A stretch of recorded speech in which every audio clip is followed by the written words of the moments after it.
A lot of people ask me if I've ever had any paranormal experiences, and I have to answer yes, I have, but only about 4 or 5, which isn't a lot, having lived here in Gettysburg for 30-some years.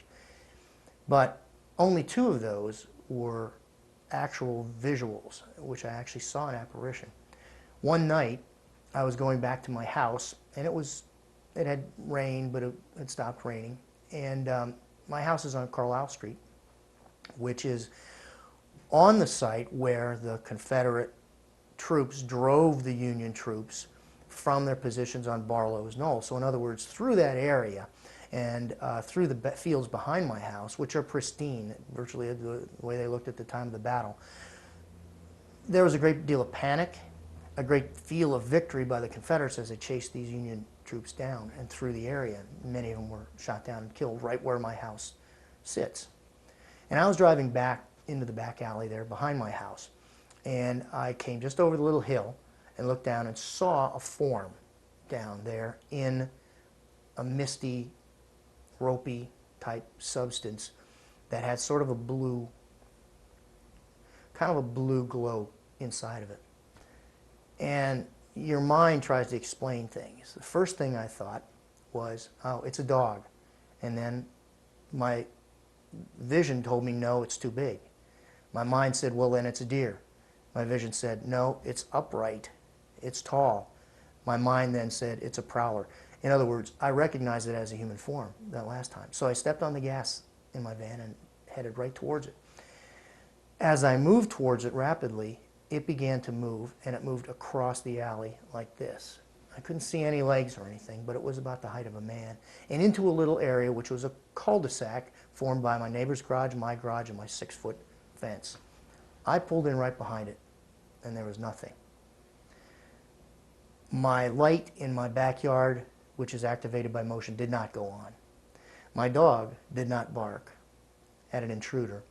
I parked my van in the garage, closed the door, and waited. 5, 6, 8 minutes. Nothing came out. But as I say in my book, you cannot outwait a ghost and eternity.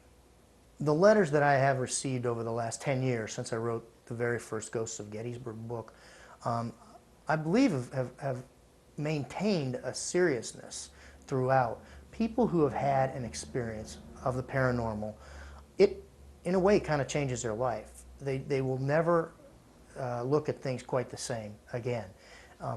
Suddenly it's an affirmation that there is something that goes on after we die when you've experienced something like these people who've written to me have experienced here at Gettysburg or anywhere.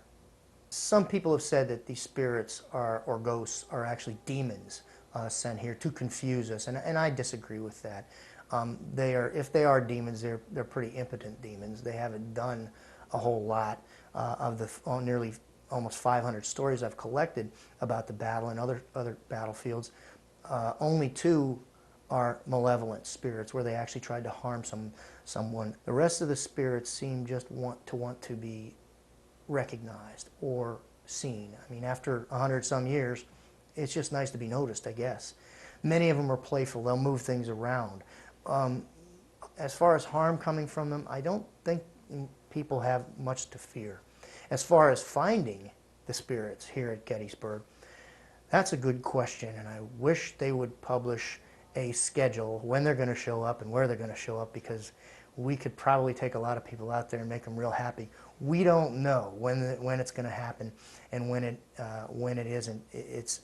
I think it's has to do with 2 things. Number one, I think people have to be accepting of the fact that, yes, there is another realm that we don't know much about, that exists parallel to this one.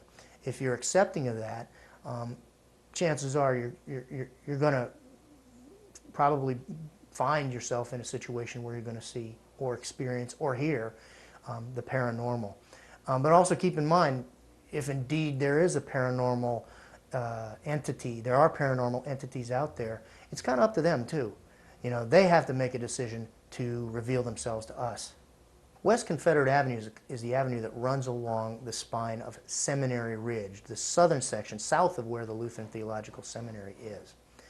And it was the main Confederate battle line. It's the area where Pickett's charge launched itself.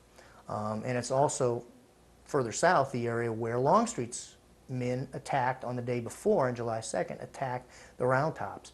So that was the main Confederate battle line. There are a number of stories out there. The woods there at the Lee Monument, the Point of Woods, is supposed to be haunted. People see things and hear things out there. It was where I first got my first photographs of these orbs when I was with Rick Fisher, president of the Pennsylvania Ghost Hunter Society. He was using his thermal scanner, which looks like a pistol, and you can scan around and you get an ambient temperature. All of a sudden, it will drop from 40 degrees to -12. He'll say, take a picture, you take a picture, and probably 8 times out of 10, there's an orb or ectoplasm, the misty, ropey substance in that photograph. So we know then, because of that, because of my experiences out on Pickett's Charge on West Confederate Avenue, that there is a quality to these orbs that has to do with temperature as well. Jennie Wade was the only civilian killed in this 3-day battle that wounded 51 or killed 51,000 soldiers, the military people. She was killed the morning of July 3rd. A stray bullet, went through 2 doors, hit her in the back. There was a lot of activity around her house anyhow. Actually, it wasn't her house. It was where her sister was living, who had just delivered a baby, which was the reason why she was in town taking care of her, instead of safely out of town. She got stuck in town taking care of her sister. And so it was just happenstance that she was in the wrong place at the wrong time. She was actually baking bread to help feed the soldiers that had been gathered around her house. Unfortunately, they were Union soldiers, so they drew fire from Confederates farther north into the town. We took Carol Kirkpatrick through that building. Carol is probably one of the foremost psychics in the country. She immediately felt that there was an unfinished mourning. She knew nothing about the history of the house and the family. It was kind of sad because Jennie died and really didn't know her father. She was with her mother and her sister. Her father had been institutionalized when she was only 7 years old. So sadly, here's a young lady who was killed and never really got to know her dad very well. Carol Kirkpatrick said that there was an unfinished mourning. She went through the entire house. We got down into the basement, and there's a chain that runs from one stone wall to a pillar, and that separates an area which has a mannequin, a representation of what the cellar looked like at the time Jennie's body was placed down there, and it separates that so that the visitors can't get into that area. And it's a small chain. As everyone was leaving, one person looked back and looked at the chain, and without having been touched, it began to swing. It moved as if it was one solid piece. There was no wave action to it, like if you would touch it, that's how it would move. It moved as one solid piece. He pipes up and he says, "Carol, look at this." She turns around and blurts out, "Oh, it's Jennie's father."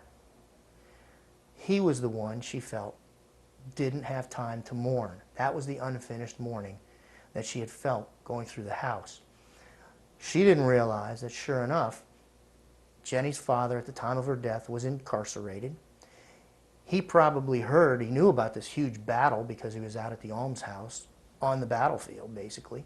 Then, apparently, whatever happened to him in the prison wasn't too pleasant because he kind of lost his mind then after that, and then went into the asylum, the local asylum. He knew that the fighting was going on, but felt his family was safe because these men didn't make war on civilians. How horrible it must have been for him to realize in his moments of lucidity that out of all the people that were in Gettysburg, only one civilian was killed, and it was his daughter. During the filming of the movie Gettysburg, there was a huge encampment of reenactors, of people who actually played the roles of the soldiers in the battle scenes. And this encampment was anywhere from 4,000 to 8,000 at any one time. And they set up tents, and they looked just like the encampment did during the battle, with a few small exceptions. Which is interesting because they also had a huge number of paranormal events occur out on that site. Everything from the campfires, once again, out in the field. As they approached them to see who was building the campfires, they would die down. By the time they got to them, there was nothing there. To the rumbling of artillery going through the woods in the middle of the night.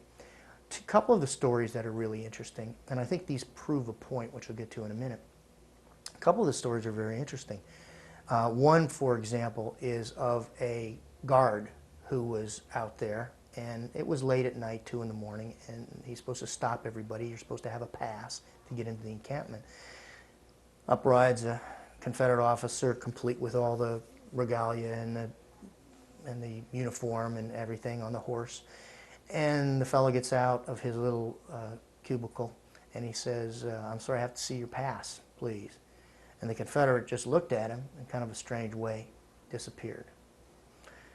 Next morning, the fellow resigned. Didn't want to be guard out there anymore. Another interesting story from that area is that a couple of fellows were in one of the little dog tents. A tremendous thunderstorm starts up. And the one fellow got out of the tent and was looking at the thunder and the lightning and everything. It hadn't started raining yet. And his friends, he called to his friends, "Come here, you got to see this." Across the road, not 30 yards from them, was a Confederate regiment realigning itself as if getting ready to go into battle.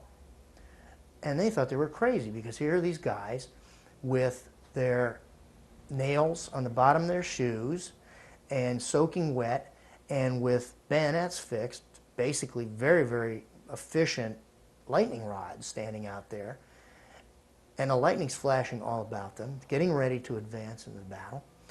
Huge lightning bolt flashes, and as the men at the pup tent look out and their eyes adjust, they realize that the unit has vanished. The number of events out at this encampment leads me to believe that occasionally, just as we can see them, the ghosts, occasionally they can see us.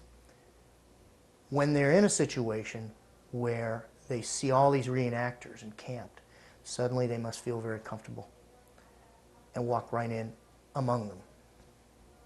There are a number of reasons why I believe that the spirits remain here at Gettysburg. First of all, remember, these men knew what they were doing, okay?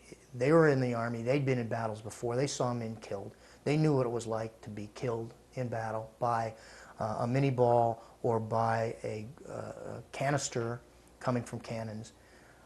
They knew that what they were getting into. They also realized that this was going to be a watershed battle. It was the Confederates' farthest advance north. The Union soldiers realized here they were on their home ground north of the Mason-Dixon line instead of down in Virginia, and they had to fight to save their own homes. Not only that, there was a larger issue of the Union, if it was going to be preserved or if it was going to be shattered here at Gettysburg. So the men were worried about, first of all, the existence of the Union, second, or maybe first, their own personal existence or extinction. And then there's one other reason, I think, that spirits linger. And it's because the living mourn too long for them. And they can't move on. And of course, what do you have here at Gettysburg? 1.7 million visitors come here a year, basically to mourn the 51,000 casualties and the many, many others who died in the American Civil War. 620,000 Americans who died in the Civil War. Gettysburg's symbolic of that. They come to mourn these men and ask why they fought, why they died, maybe even why they ever even lived. So this is a great place of mourning, and perhaps that's why these fellas can't move on, because they're being held here by us, the living.